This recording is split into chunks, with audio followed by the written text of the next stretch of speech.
The dust settled across the barren landscape as Temperance Mitchell clutched her swollen belly, a sharp pain tearing through her like a lightning strike. She was 7 months along, too early for the baby to come, but her body seemed to have other plans on this sweltering summer day in 1875 Arizona territory. "Not now," she whispered, her knuckles white against the wooden porch railing of the small homestead she'd built with her late husband. "Please, not now." Temperance had buried John just 3 months prior after a mining accident left her alone with nothing but a small plot of land, dwindling supplies, and the child growing inside her. The nearest town was 15 miles away, and she had no horse to make the journey.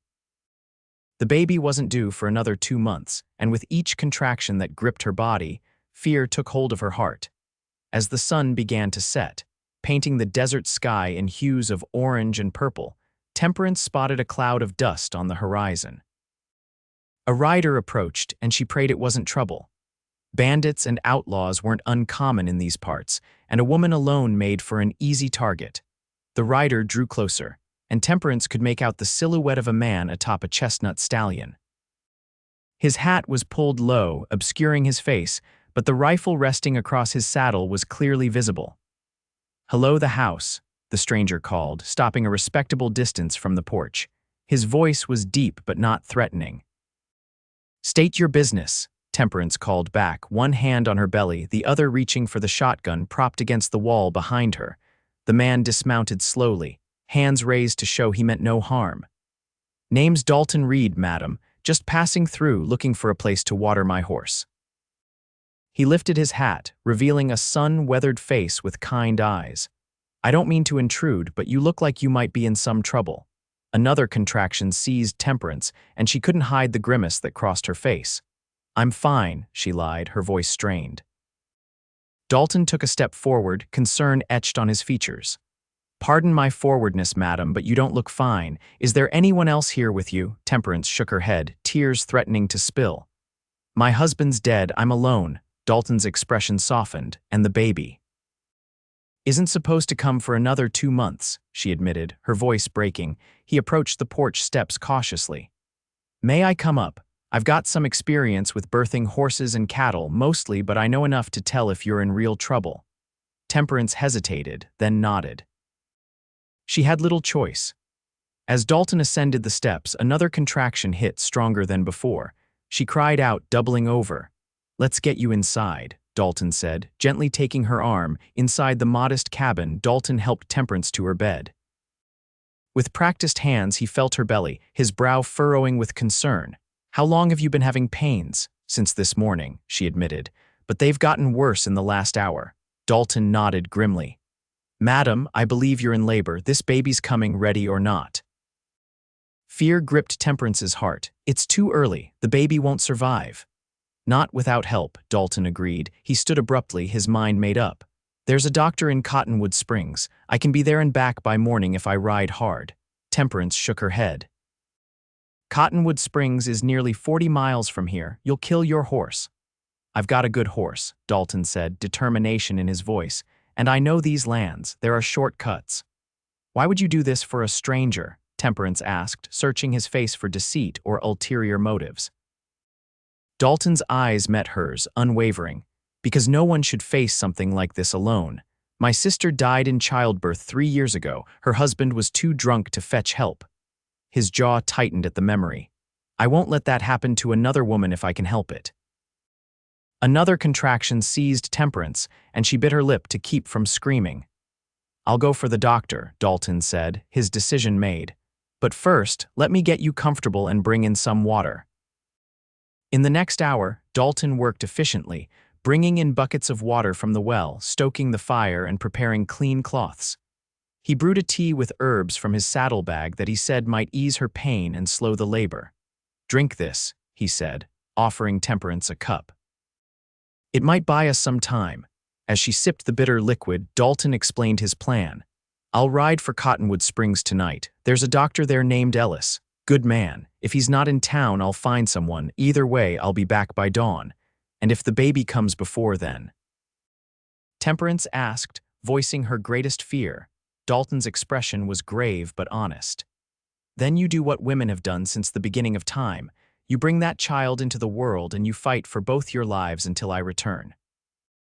With that, he packed a few supplies, checked his pistol, and headed for the door. "Wait," Temperance called. "I don't even know your full name." "Dalton Reid," he replied. "Former Texas Ranger, current drifter, and I give you my word, Mrs. Mitchell, I will bring back help." Before she could thank him, Dalton was gone, the sound of hoofbeats fading into the night. Left alone, Temperance tried to rest between contractions, but fear kept her alert. The cabin felt eerily quiet without Dalton's reassuring presence. Outside, the wind picked up, and dark clouds gathered on the horizon, promising a storm exactly what Dalton didn't need for his desperate ride. As the first drops of rain hit the roof, Temperance closed her eyes and prayed for 3 lives, her unborn child's, her own, and that of the stranger who had ridden into the darkness to save them both. Dalton Reid pushed his chestnut stallion, Thunder, harder than he'd ever pushed him before. The rain had started light but soon became a downpour, turning the desert dirt into treacherous mud. Lightning cracked across the sky, illuminating the rugged landscape in brief, ghostly flashes. "Come on, boy," Dalton urged, leaning low over Thunder's neck. "We've got lives depending on us tonight." The trail to Cottonwood Springs was dangerous enough in daylight, a winding path through rocky terrain, across a shallow river, and through a narrow canyon known for ambushes. At night, in a storm, it was near suicidal. But Dalton knew a shortcut, one that few travelers risked. It would save them 10 miles, but required navigating a steep ridge that local Apache called Death's Spine. As they approached the ridge, Thunder balked, sensing the danger. The path was barely visible, a thin line of rock flanked by sharp drops on either side. One misstep would send horse and rider plummeting into the darkness below. "I know, boy," Dalton soothed, patting Thunder's wet neck, "but we don't have a choice." With gentle pressure from his knees, Dalton guided Thunder onto the treacherous path. They moved slowly, each step deliberate. Halfway across, a bolt of lightning struck nearby, sending a deafening crack through the air. Thunder reared in terror, nearly unseating Dalton. "Whoa." Dalton grabbed the saddle horn with one hand and Thunder's mane with the other, barely staying mounted. As Thunder's front hooves returned to the ground, the edge of the path crumbled beneath them, sending rocks cascading into the abyss. For a heart-stopping moment, Dalton thought they would follow the rocks down. But Thunder regained his footing, trembling with fear but still standing. "Good boy," Dalton breathed, his heart hammering in his chest. "Let's get off this ridge." They continued more cautiously and finally reached solid ground on the other side. Dalton allowed Thunder a brief rest, then urged him into a gallop once more. The storm was easing, but precious time had been lost. As they rode, Dalton's mind returned to Temperance Mitchell. There was something about her that had struck him from the moment he'd seen her, a strength and dignity despite her obvious fear and pain. In his years as a ranger and then as a drifter, Dalton had learned to read people quickly, a skill that had saved his life more than once. Temperance was a good woman in a desperate situation, and he was determined not to let her down. The hours blurred together as they rode through the night. Thunder began to falter, exhaustion taking its toll. Dalton alternated between walking and trotting, knowing he couldn't afford to kill his horse, but equally aware that every minute counted. Finally, as the eastern sky began to lighten, Dalton saw the outline of Cottonwood Springs in the distance. The small town was just waking up as he rode down the main street, Thunder's sides heaving with exertion. "Dr. Ellis," Dalton called, dismounting in front of the small building with a weathered sign reading "Medical Office." He pounded on the door. "Dr. Ellis." After a moment, the door opened to reveal a middle-aged man in a nightshirt, his gray hair disheveled from sleep. "What in tarnation is all this racket?" the doctor demanded. "Are you Dr. Ellis?" Dalton asked urgently. "I am. And who might you be, waking me at this ungodly hour?" "Dalton Reid. There's a woman in labor about 30 miles from here. Her husband's dead, she's alone, and the baby's coming too early. She needs help or they'll both die." Dr. Ellis's irritation vanished, replaced by professional concern. "When did labor start?" "Yesterday morning, from what she told me. I left her around 8 last night." The doctor nodded grimly. Let me get my things. Where exactly is she? Homestead near Coyote Wash. Small cabin with a red barn. Ellis disappeared inside, returning moments later with a medical bag and a coat. My horse is in the stable behind the office. Can yours make the return journey? Dalton looked at Thunder, who stood with his head down, thoroughly spent. No, he's done in. I'll need to borrow a fresh mount. Take mine, a voice called from across the street. A large man with a bushy beard emerged from the saloon. Livery's mine, just rode in a fine Morgan yesterday. He's fresh and strong. Much obliged, Dalton said, relief washing over him. I'll need supplies, Dr. Ellis said. Bandages, laudanum, instruments. And we should bring a midwife if possible. Martha Henson's the best, the livery owner offered. Live's at the end of town. I'll fetch her while you gather your supplies.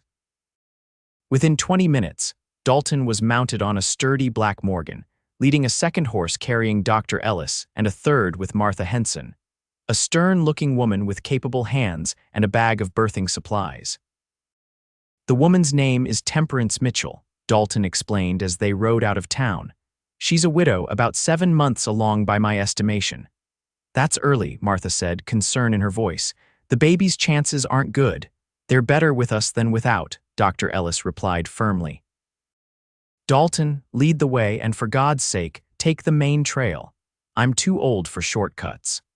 The return journey felt agonizingly slow to Dalton, though they made good time on fresh horses. The storm had passed, leaving behind mud and debris that slowed their progress. But the clear morning sky offered some comfort.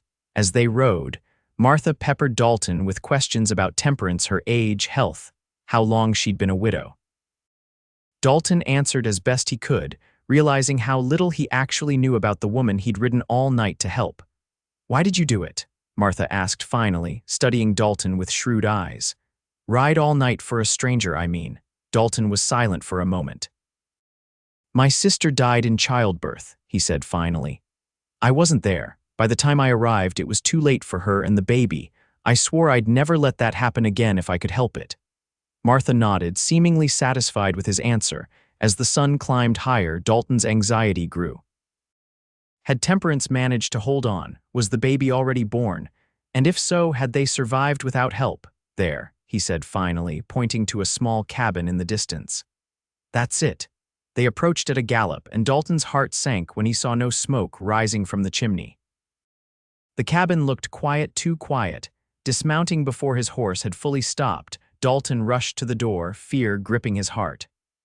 Mrs. Mitchell, he called, pushing the door open. The sight that greeted him stopped him in his tracks.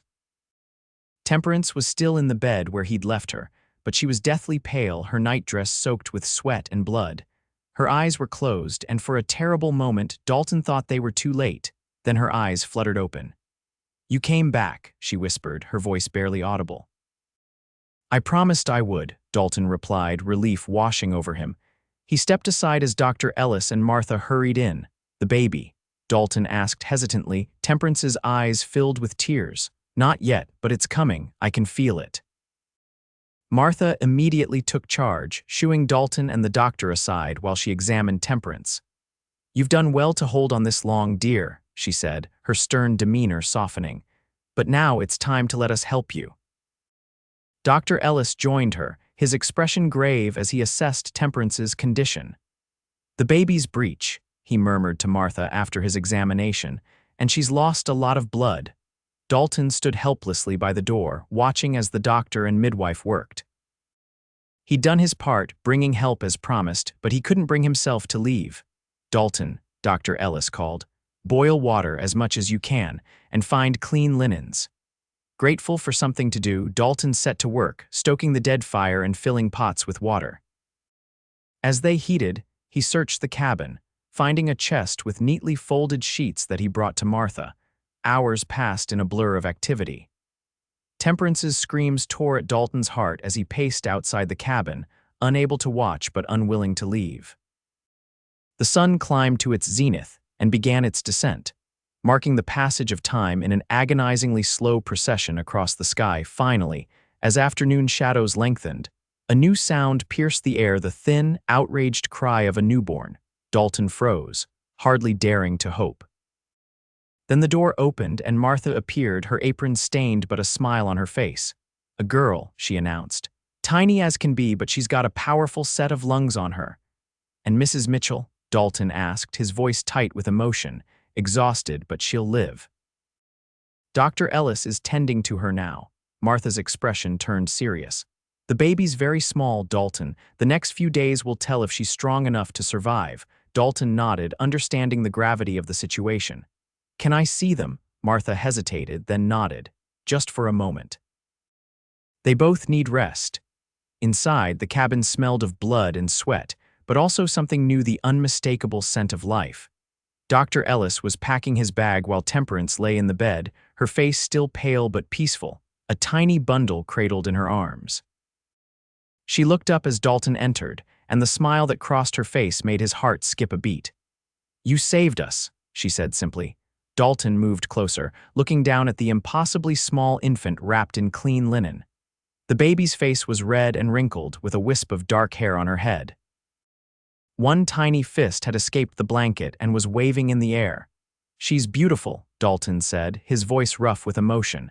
"They said she wouldn't make it," Temperance whispered, tears in her eyes. "Dr. Ellis and Martha, they said she's too small, too early. But I told them she's a fighter, just like her mama. And her father, I'd wager," Dalton said gently. Temperance's smile faltered. "John never got to see her, never even knew if we were having a boy or a girl." An awkward silence fell, broken by Dr. Ellis clearing his throat. "Mrs.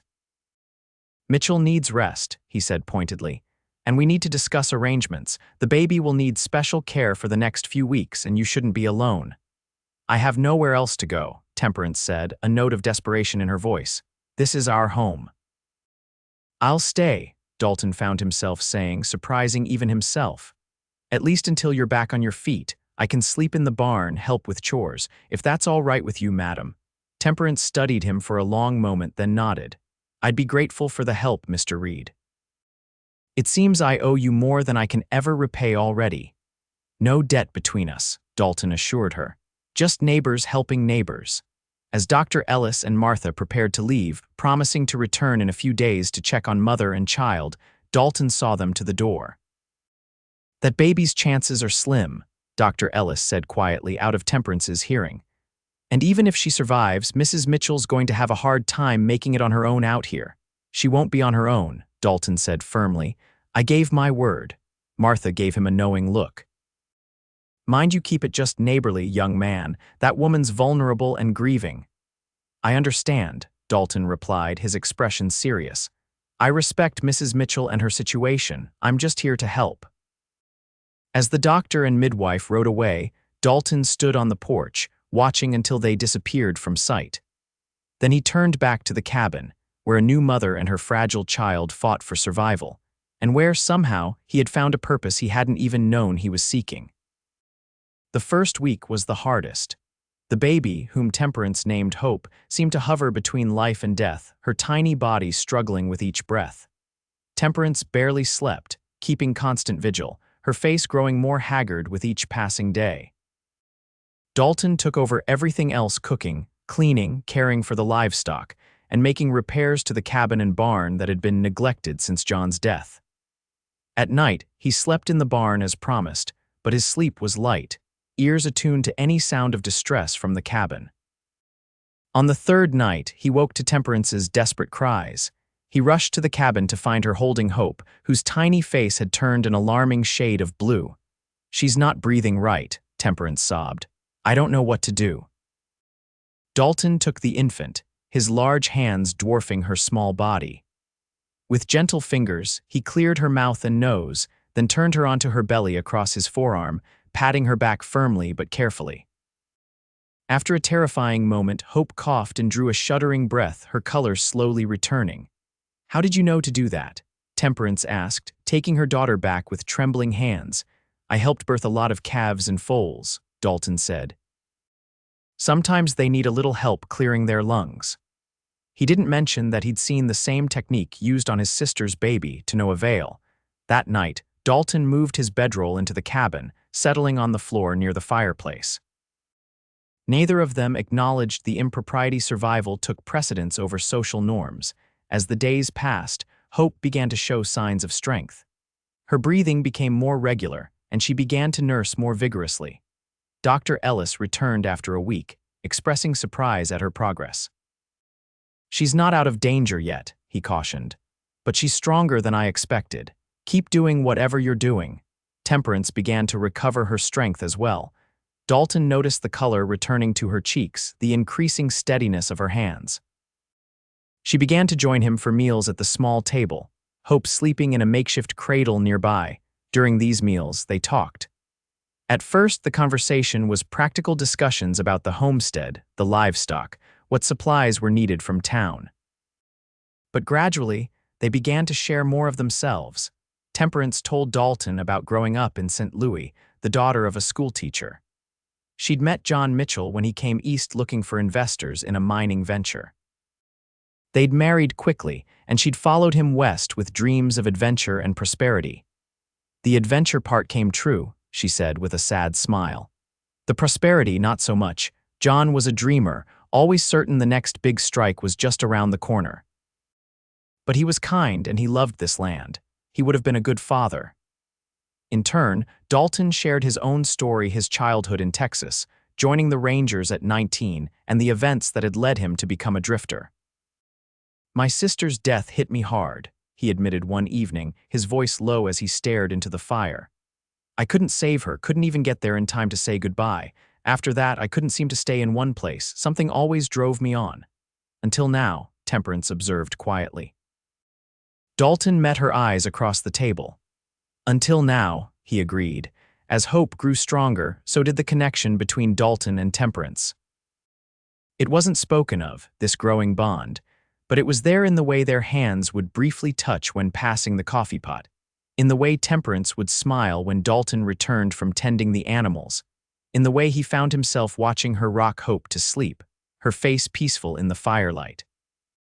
1 month after Hope's birth, Martha Henson returned, ostensibly to check on the baby but clearly curious about the living arrangements. She found Hope thriving, much to her surprise, and Dalton and Temperance maintaining a respectful distance despite living under the same roof. "The baby's doing remarkably well," Martha declared after examining Hope. "She's still small for her age, but she's gaining weight properly. Her lungs sound clear and her color is good." Relief washed over Temperance's face. "So she's going to be all right." "I believe she will be," Martha said, smiling as Hope gripped her finger with surprising strength. "She's a fighter, this one." After Martha left, promising to spread the good news in town, Temperance found Dalton in the barn, mending a broken stall door. For a moment, she just watched him work, admiring the deft movement of his hands. "Martha says Hope is going to be fine," she said finally. Dalton looked up, a genuine smile spreading across his face. "That's wonderful news." Temperance took a deep breath. "It also means you're free to go if you want. You've more than fulfilled your promise." Dalton set down his tools, wiping his hands on his pants as he considered her words. "Is that what you want, for me to go?" "I don't want to keep you from your life," Temperance said carefully. "You've already done more than anyone could expect." Dalton stepped closer, his eyes searching hers. "What if I told you I don't have anywhere I'd rather be?" Temperance's breath caught in her throat. "I'd say that's a kind sentiment, but not one you should feel obligated to maintain." "It's not obligation, Temperance." It was the first time he'd used her given name, and it hung in the air between them, intimate and meaningful. "Then what is it?" she whispered. Before Dalton could answer, a cry came from the cabin. Hope was awake and hungry. The moment broken, Temperance hurried back to tend to her daughter, leaving Dalton with unspoken words on his lips. That night, as Temperance nursed Hope by the fire, she found herself watching Dalton as he read one of the few books in the cabin, a collection of Shakespeare's sonnets that had been her father's. "Read one aloud," she requested impulsively. Dalton looked up, surprised, then nodded. He turned a few pages, then began to read in his deep, steady voice. "Let me not to the marriage of true minds admit impediments. Love is not love which alters when it alteration finds, or bends with the remover to remove." As his voice washed over her, Temperance felt something shift inside her heart, a door opening that she had thought permanently closed with John's death. It frightened her, this feeling, but it also filled her with a warmth she had almost forgotten. When Hope was finally asleep in her cradle, Temperance joined Dalton at the table, accepting the cup of coffee he offered. "Dalton," she began hesitantly, "I need to be honest with you." He set down his cup, giving her his full attention. "I'm grateful for everything you've done for Hope and me." "More than grateful, but I'm also confused." She looked down at her hands. "John's only been gone 6 months. I still wear his ring. I named our daughter after his mother, and yet, Dalton prompted gently when she fell silent. "And yet I find myself thinking of you in ways that feel disloyal to his memory." The words came out in a rush, and Temperance couldn't meet Dalton's eyes. Dalton was quiet for a long moment. Then, carefully, he reached across the table and took her hand. "Temperance, look at me." Slowly, she raised her eyes to his. "There's no disloyalty in living," he said softly. "John would want you to be happy, to be safe, to have someone to share your burdens. And is that what you want to be, someone to share my burdens?" The question was bold, more forward than Temperance had ever been, but she needed to know.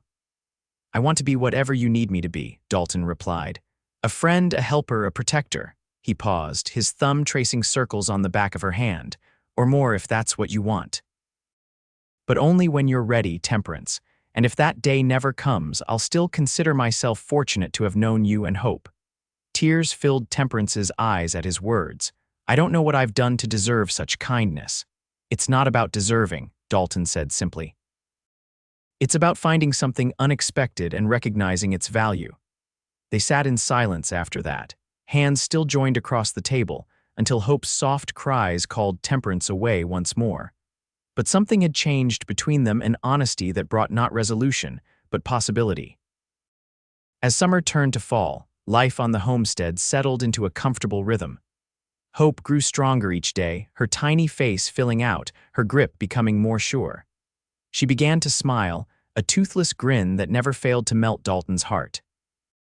Dalton expanded the vegetable garden, built a proper chicken coop, and even managed to acquire 2 milk cows and a pair of pigs at the county fair. The cabin underwent transformations as well: a new roof, repaired walls, expanded shelves for Temperance's growing collection of preserves. They still maintained separate sleeping quarters, Dalton on his bedroll by the fire, Temperance in the bedroom with Hope.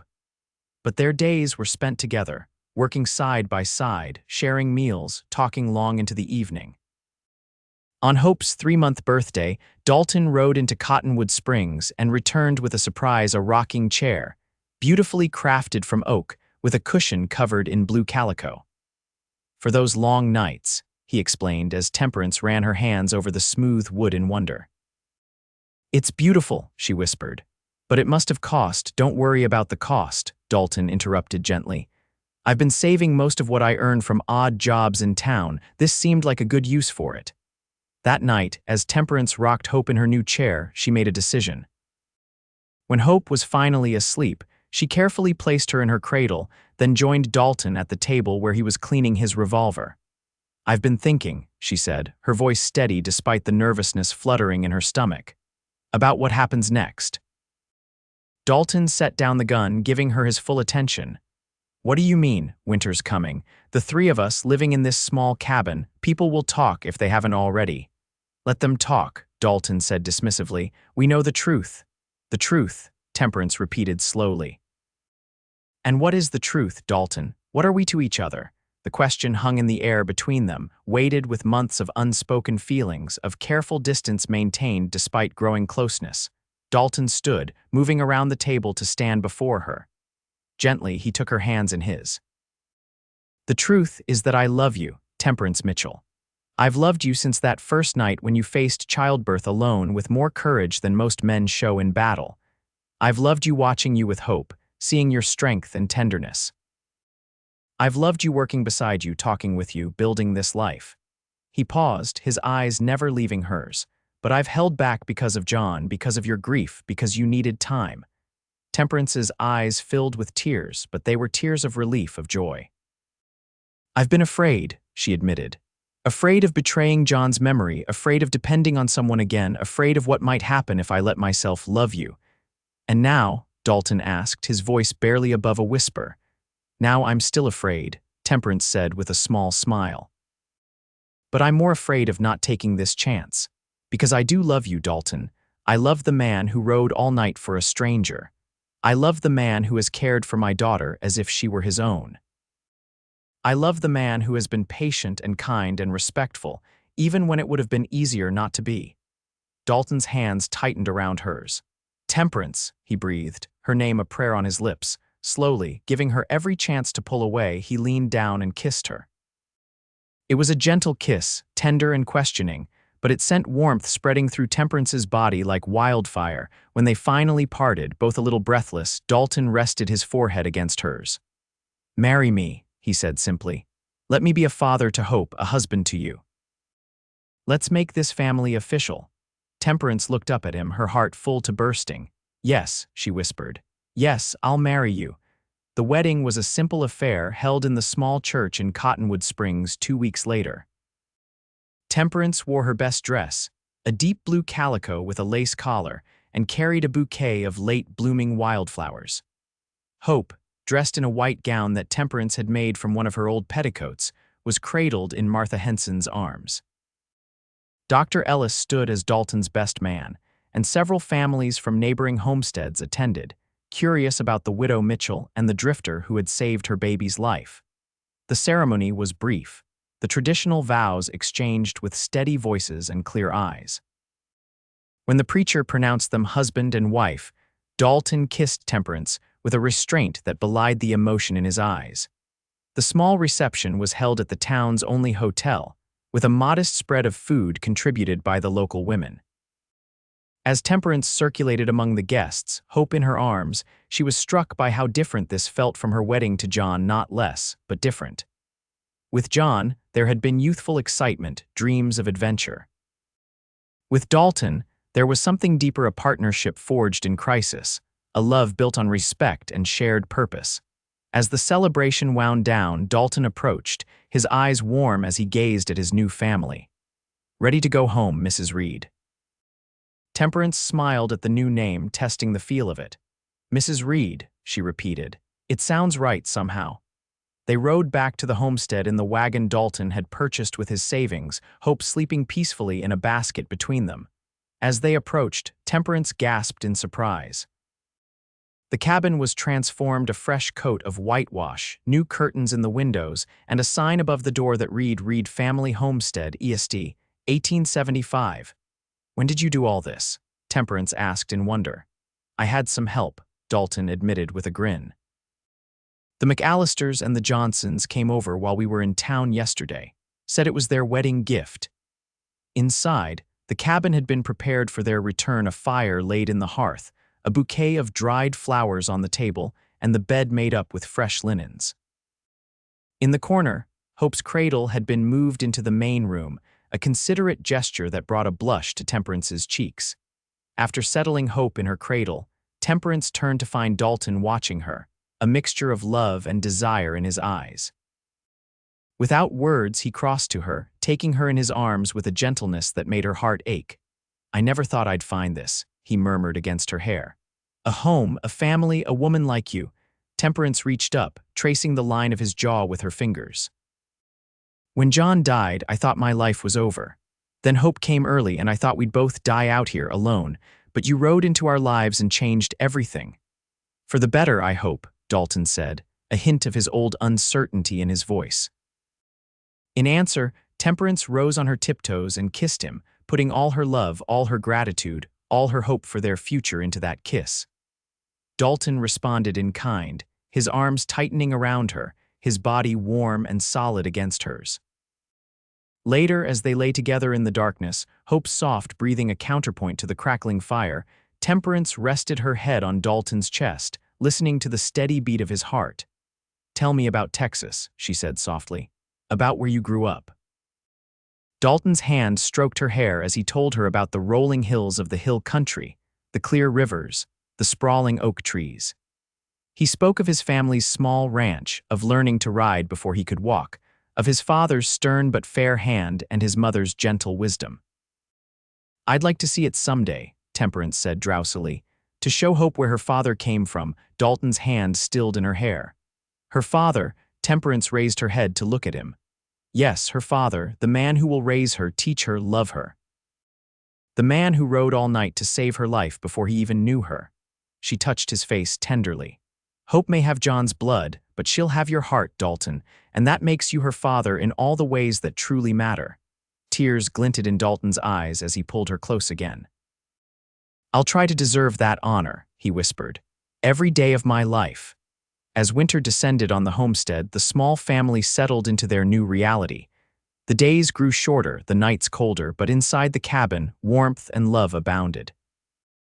Hope thrived under the care of her devoted parents, her smiles and coos bringing joy to even the darkest winter day. Dalton proved to be a natural father, endlessly patient with Hope's crying jags and midnight wakings. He fashioned toys for her from wood and cloth, and spent hours simply holding her, telling her stories of brave horses and wide open skies. She won't remember any of this, Temperance said one evening, watching from the doorway as Dalton walked the floor with a fussy Hope. Maybe not, Dalton agreed, gently patting Hope's back. But I will. And someday, when she's old enough, I'll tell her how her mama and I fell in love while taking care of her, how she brought us together. Temperance moved to his side, wrapping her arm around his waist as they both gazed down at the now sleeping infant. Our little matchmaker, she said with a soft laugh. The winter passed in a peaceful routine, broken only by occasional trips to Cottonwood Springs for supplies, and the rare visitor braving the snow to check on them. In February, they celebrated Hope's 6-month birthday with a small cake that Temperance made from hoarded sugar and the last of the summer's dried fruit.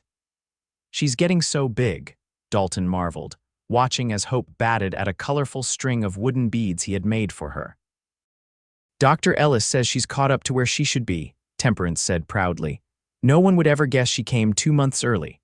She's strong like her mama, Dalton said, pulling Temperance onto his lap, and stubborn like her papa, Temperance countered with a laugh. As spring approached, bringing with it new beginnings and renewed growth, Dalton began work on an addition to the cabin, a proper bedroom for Hope as she grew, with a window facing the east so the morning sun would wake her. You're building for the future, Temperance observed one day, bringing him a cup of water as he worked. Our future, Dalton confirmed, leaning down to kiss her. All 3 of us. But life in the frontier was never without challenges. In late March, as the snow began to melt and the first green shoots appeared, disaster struck. Dalton was repairing the barn roof when a rotted beam gave way, sending him crashing to the ground 15 feet below. Temperance, hearing his cry of pain, rushed out with Hope on her hip to find Dalton lying motionless on the barn floor. For one terrible moment, she thought he was dead, and her heart seemed to stop in her chest. Dalton. She cried, falling to her knees beside him, careful not to crush Hope between them. To her immense relief, Dalton's eyes fluttered open, though his face was contorted with pain. My leg, he gasped. Think it's broken. Temperance set Hope down on a nearby hay bale and quickly assessed the situation. Dalton's left leg was indeed broken, the bone visibly misaligned beneath his torn pants. He was also bleeding from a gash on his forehead, and his right shoulder looked dislocated. With a calm born of necessity, Temperance helped Dalton to a more comfortable position, then retrieved Hope and hurried to the cabin. She placed the baby in her cradle, grabbed bandages and whiskey, and returned to the barn. This is going to hurt, she warned, handing Dalton the whiskey bottle. He took a long swallow, then nodded grimly. Do what you have to do. With steady hands that belied her racing heart, Temperance cleaned and bandaged the head wound first, then, bracing herself, she gripped Dalton's dislocated shoulder. On 3, she said. 1, 2, she pushed with all her strength before reaching 3, feeling the joint pop back into place as Dalton bit back a scream. The leg was beyond her skill to set properly. We need Dr. Ellis, she said, wiping sweat from her brow. I can splint it for now, but it needs to be set correctly or you'll never walk right again. Can't ride to town like this, Dalton said through gritted teeth, the pain evident in every line of his face. No, Temperance agreed, but I can. Dalton's eyes widened. Temperance, no. It's too dangerous. The spring thaw makes the trails treacherous, and there are still outlaws in these parts. What choice do we have? Temperance asked practically. I can't move you to the cabin alone, and you can't stay out here. I'll take Hope with me. I can't leave her here with you in this condition. Dalton knew she was right, but the thought of his wife and daughter making the dangerous journey alone filled him with dread. Take my gun, he said finally. And wear my coat. It's less obviously a woman's garment from a distance.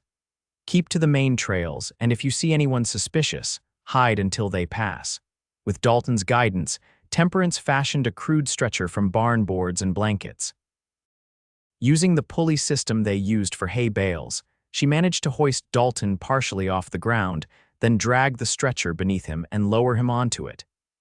It was exhausting work, and by the time she had him settled in the cabin, the sun was setting. I'll leave at first light, she decided, preparing a dose of laudanum from their meager medical supplies. This will help with the pain tonight. Dalton took the medicine reluctantly, hating the foggy feeling it gave him but knowing he needed the relief. Be careful, he murmured as the drug began to take effect. You and Hope are my whole world. We'll be back with help before you know it, Temperance promised, pressing a kiss to his forehead. That night, as Dalton slept fitfully under the influence of the laudanum, Temperance prepared for the journey. She packed a small bag with essentials for Hope, loaded Dalton's revolver, and laid out his heavy coat. She also wrote a brief note for the doctor, explaining Dalton's injuries, in case she encountered someone else who could deliver the message. As dawn broke, Temperance dressed in her warmest clothes, donned Dalton's coat, and strapped Hope securely to her chest in a sling. After checking on Dalton, who was still sleeping, she left a canteen of water and some bread within his reach, then pressed a kiss to his lips. I love you, she whispered. We'll be back soon. The journey to Cottonwood Springs was every bit as difficult as Dalton had warned. The trails were muddy from the spring thaw, making the going slow and treacherous. Hope, thankfully, seemed to sense the gravity of the situation and remained unusually quiet, content to be close to her mother's warmth. By midday, Temperance was exhausted but determined. She stopped briefly to nurse Hope and rest her own weary body, but anxiety for Dalton drove her forward after only a short break. It was late afternoon when disaster nearly struck. As Temperance rounded a bend in the trail, she came face to face with two rough-looking men on horseback. Their unshaven faces and battered appearances marked them as drifters, possibly outlaws, and the way their eyes lit up at the sight of a lone woman sent fear coursing through Temperance's veins. Well, what have we here? The larger of the two men drawled, urging his horse forward. A little lady all alone in the wilderness. Ain't safe, madam. Temperance's hand moved to the revolver hidden beneath Dalton's coat. I'm not alone, she said, trying to keep her voice steady. My husband is just behind me. The second man laughed, a harsh sound that made Hope stir uneasily. Don't see no husband, just a pretty woman with a baby. I wouldn't come any closer if I were you, Temperance warned, drawing the revolver and aiming it with surprising steadiness. I know how to use this, and I won't hesitate if you threaten my child. The men exchanged glances, clearly reassessing the situation. A woman alone was one thing, a woman with a gun and the apparent knowledge of how to use it was another. Now, the first man said, raising his hands in a placating gesture. No need for that. We was just concerned for your safety is all. Then you can show your concern by riding on, Temperance replied coldly. My husband taught me to shoot, and I'm a quick study. The men muttered something to each other, then tipped their hats with exaggerated politeness. Safe travels, madam, the second one said, and they urged their horses past her, casting lingering glances over their shoulders as they went.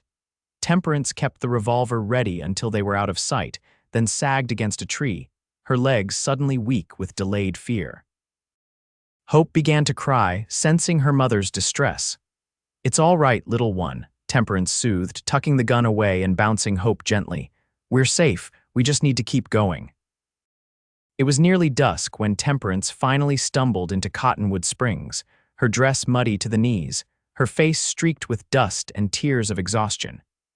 She made directly for Dr. Ellis's office, relief washing over her when she saw the lamp lit in the window.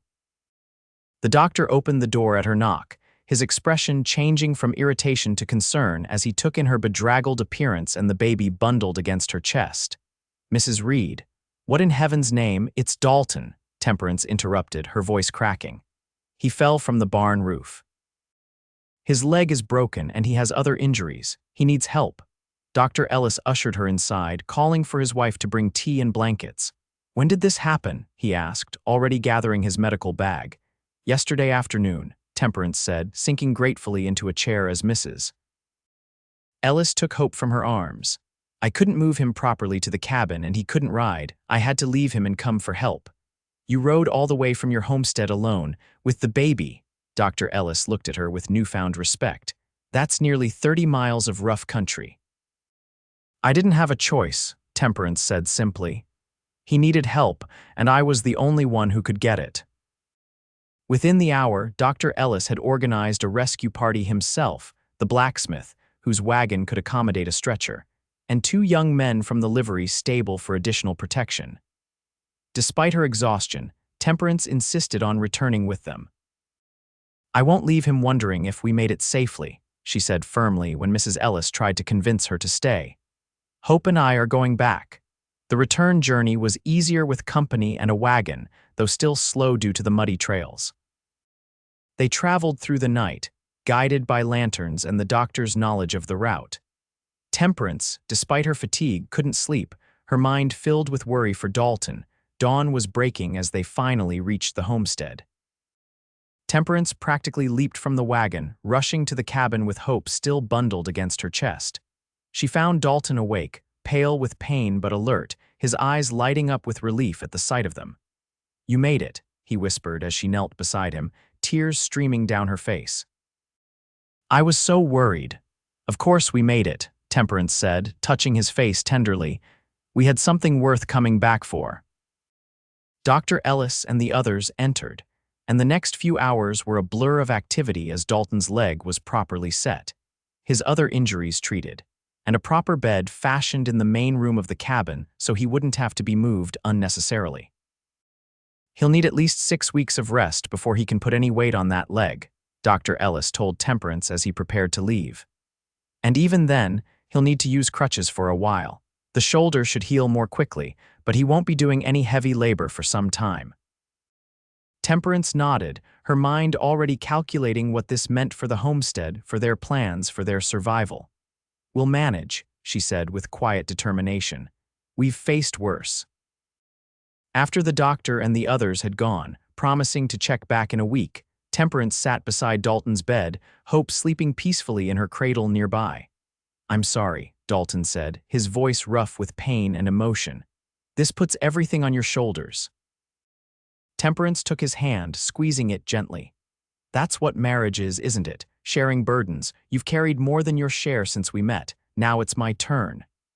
"You're the strongest woman I've ever known," Dalton said, his eyes filled with admiration. "Riding all that way with Hope, facing down danger, bringing back help. I don't know many men who could have done what you did." "I had 2 very good reasons to be brave," Temperance replied, looking from him to their sleeping daughter. "Love makes people capable of things they never thought possible." The next weeks were challenging as Temperance took on all the tasks of running the homestead while caring for both Hope and Dalton. She rose before dawn and worked until after dark, tending the animals, planting the spring crops, cooking, cleaning, and still finding time to sit with Dalton in the evenings, reading to him or simply talking. Neighbors helped when they could, bringing food or staying a day to assist with heavier tasks, but the bulk of the work fell to Temperance.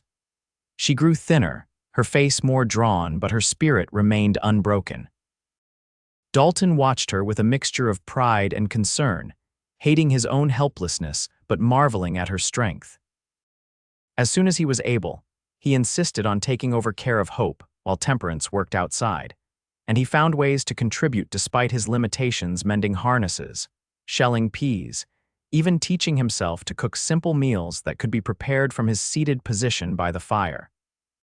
By the time summer arrived, Dalton was mobile on crutches, able to move around the cabin and even venture outside on good days. His leg was healing well, though Dr. Ellis warned he might always walk with a slight limp. The important thing was that he was regaining his independence, taking back some of the burden from Temperance's shoulders. One evening in early July, as they sat on the porch watching the sunset, Hope crawling happily at their feet, Dalton turned to Temperance with a serious expression. "I've been thinking," he said carefully, "about our future."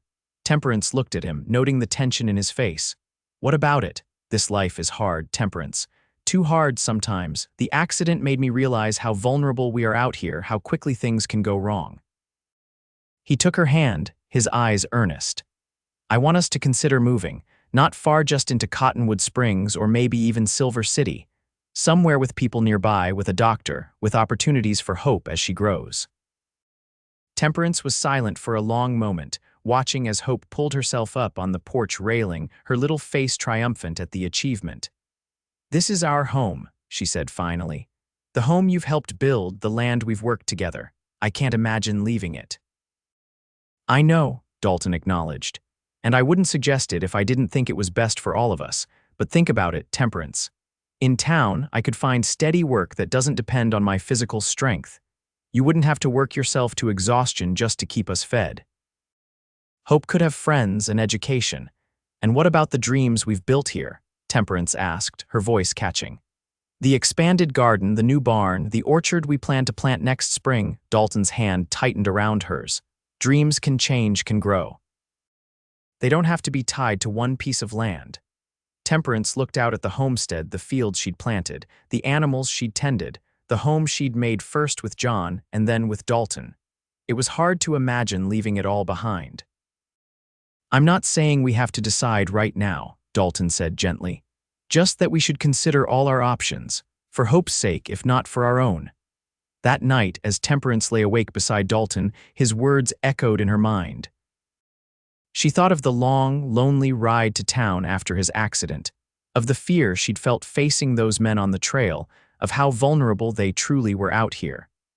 But she also thought of the peace they'd found, the life they'd built together, the independence that came with having their own land. It wasn't an easy decision, and not one she could make lightly.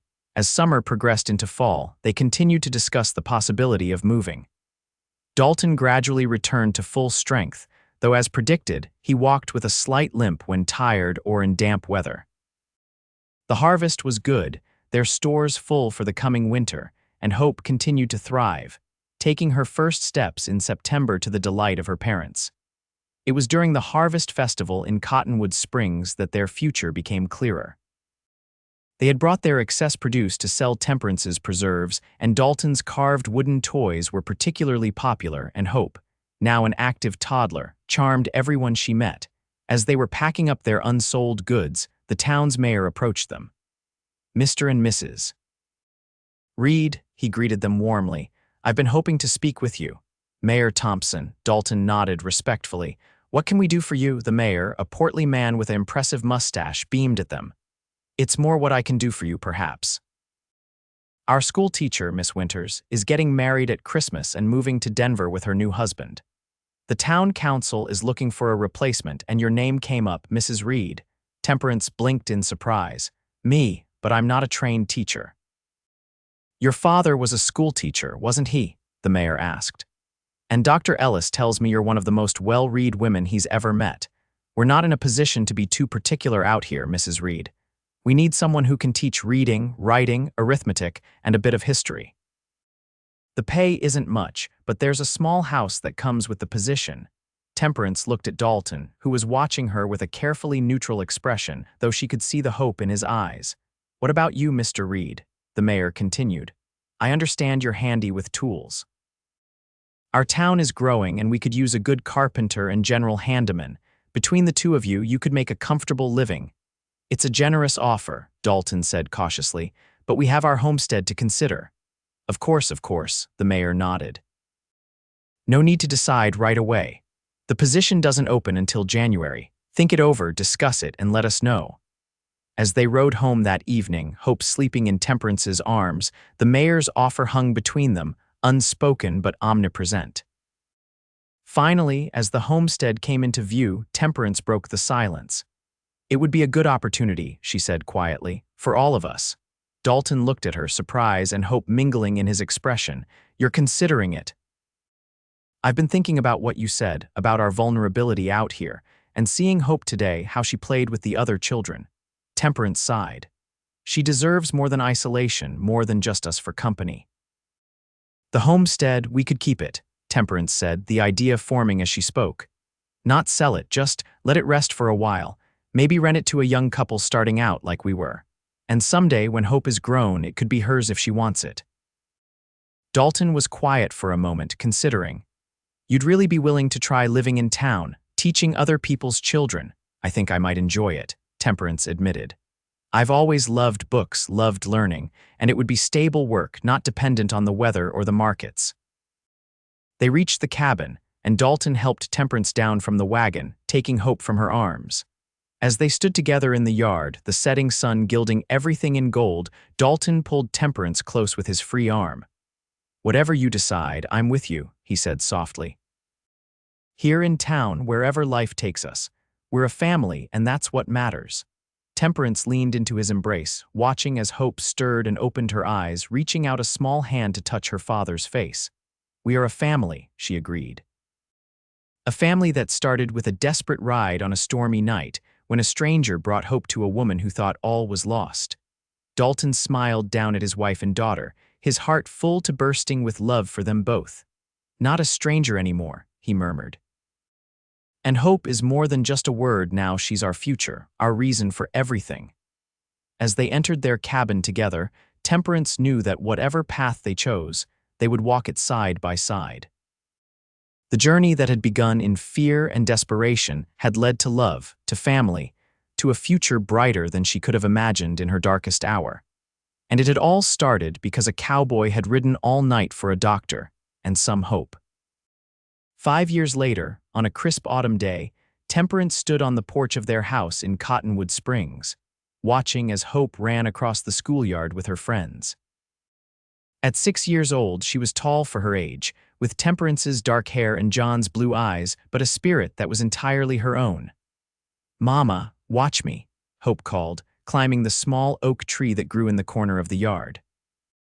"Be careful, sweetheart," Temperance called back, smiling at her daughter's fearlessness. Behind her, the door opened, and Dalton emerged, their 2-year-old son Daniel in his arms. "Is she climbing that tree again?" he asked with a resigned chuckle. "Of course she is," Temperance replied, taking Daniel from him and kissing his chubby cheek. "She's your daughter, after all." Dalton slipped an arm around Temperance's waist, pulling her close. "Our daughter," he corrected gently, "and she's perfect." The last 5 years had brought many changes to their lives. They had moved to Cottonwood Springs in January of 1876, Temperance taking over as the town's schoolteacher, while Dalton established himself as a carpenter and handyman. Their homestead wasn't abandoned. They visited regularly, and a young couple rented it from them, working the land and maintaining the buildings. Life in town had proved to be exactly what they needed. Hope thrived among other children, Temperance found fulfillment in teaching, and Dalton's business prospered as the town grew. When Daniel was born 3 years after their move, their happiness seemed complete. "Mrs. Wilson wants to know if you can build her a new set of shelves for her mercantile," Temperance told Dalton, bouncing Daniel on her hip. "And the Petersons are finally ready to add that second room to their cabin." Dalton nodded, mentally adding these jobs to his growing list. "Good timing." "I just finished the new desks for your schoolroom." "They're beautiful," Temperance said warmly. "The children will be so excited to use them on Monday." As they stood together, watching Hope play, Temperance was struck by how far they had come from that desperate night when Dalton had ridden through a storm to fetch help for her and her unborn child. The journey hadn't always been easy. There had been struggles, setbacks, moments of doubt, but through it all, they had faced each challenge together, their bond growing stronger with each passing year. "Do you ever regret it?" Dalton asked suddenly, as if reading her thoughts.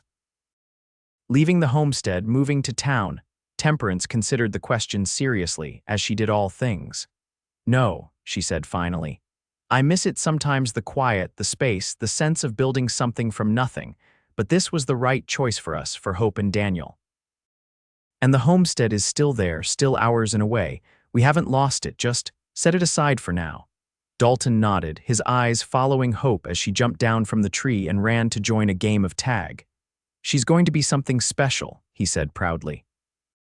Already reads better than half my grown customers. She has your determination, Temperance replied, and your heart. As the sun began to set, casting long shadows across the schoolyard, Temperance called Hope in for supper. The little girl came running, her cheeks flushed with exertion and happiness. "Papa, can we go riding tomorrow?" she asked, slipping her small hand into Dalton's as they walked inside. "You promised to teach me to gallop." "Did I now?" Dalton said with mock seriousness. "Well, I suppose a promise is a promise, but only if your mama agrees." Hope turned pleading eyes to Temperance, who laughed and shook her head. "You two are impossible to resist when you team up against me. Yes, you may go riding, but you must listen to your father and be careful." Later that night, after the children were asleep, Temperance and Dalton sat on their small porch, watching the stars emerge in the clear night sky. Dalton's arm was around her shoulders, her head resting against him in a position that had become as natural as breathing over the years. "Do you remember that first night?" Dalton asked softly. "When I found you on your porch in labor and alone, how could I forget?" Temperance replied, her hand finding his. "I was terrified, convinced that Hope and I would die out there with no one to even know or care. And I was just a drifter, passing through," Dalton mused. "Looking for water for my horse, not expecting to find my future." Temperance smiled at the memory, seeing not the fear of that night but the beginning of the path that had led them here. "They said the baby wouldn't make it," she recalled. "Dr. Ellis, Martha, even you had doubts, but she did make it because of you." "Because of us," Dalton corrected, pressing a kiss to her temple. "You were the strong one, Temperance. I just rode for help." "You rode all night through a storm, across dangerous country, for a woman and child you didn't even know," Temperance said, her voice thick with emotion even after all these years. "That wasn't just anything, Dalton. It was everything." They sat in comfortable silence for a while, each lost in memories of the journey that had brought them together. The town was quiet around them, most households already dark for the night, but lights still glowed in a few windows: the saloon, the doctor's office where Ellis was likely attending a patient, the sheriff's office where a deputy kept watch. "I received a letter today," Temperance said eventually. "From the Territorial Education Board. They're expanding the school system, looking for experienced teachers to help establish new schools." Dalton looked down at her curiously. "Are they offering you a position?" "Not exactly," Temperance said. "They're offering me the chance to train new teachers.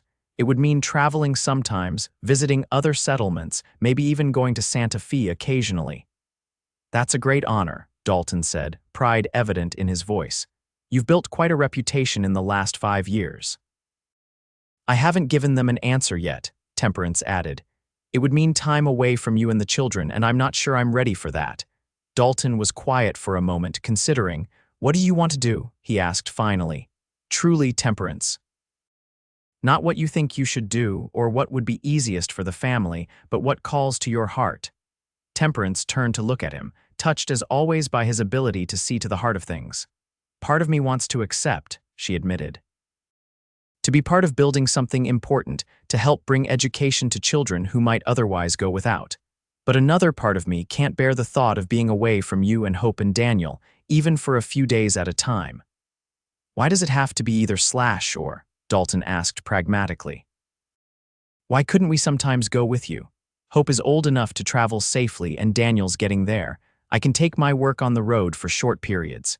"You do that?" Temperance asked, surprised. "Uproot yourself and the children to follow me around the territory." "I followed you to town, didn't I?" Dalton reminded her with a smile. "Besides, it might be good for the children to see more of the world, to understand that there's more beyond Cottonwood Springs." Temperance leaned up and kissed him, her heart full of love for this man who continued to surprise her, to support her, to see possibilities where she saw obstacles. "We'll make it work," Dalton promised. "Whatever you decide, we'll find a way to make it work together." And she knew they would, because that was what they did. They faced life's challenges side by side, drawing strength from each other, building a future neither of them could have imagined on that fateful night when a storm raged and a baby fought to enter the world too soon. As they headed inside, hand in hand, Temperance sent a silent prayer of gratitude to whatever force had guided Dalton Reid to her door that night, bringing with him not just the promise of help, but the reality of a love that had transformed her life. The cowboy who had ridden all night for a doctor and some hope had brought her so much more than either. He had brought her a family, a future, and a love that continued to grow with each passing day. And for that, she would be forever grateful.